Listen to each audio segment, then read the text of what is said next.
Hello everyone, my name is Sneha Patel from BCom Professional first semester.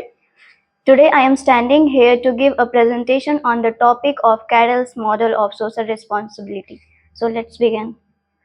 Carroll's CSR model developed by architect B. Carroll explained the four responsibilities that every business must fulfill to be socially responsible. He represents this in the form of CSR pyramid. Here the CSR pyramid. First one is economic, legal, ethical, and philanthropic. So let's explain one by one. This is the foundation of the CSR pyramid. In this pyramid, in this responsibility, business must earn profit, provide quality goods and services, generate employment, ensure long-term survival. Why profit is important? Because without profit, the business cannot fulfill any other responsibilities. The second one is legal responsibility. Business must follow government law, regulation, consumer protection law, labor and environmental law.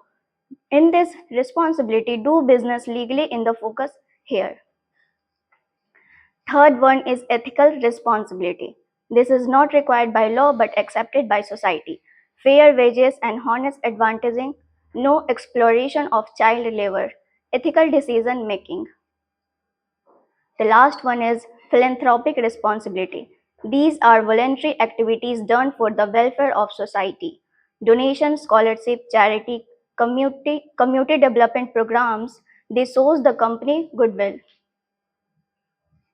Here the CSR pyramid, top of the pyramid philanthropic, then ethical, legal, economic is the base.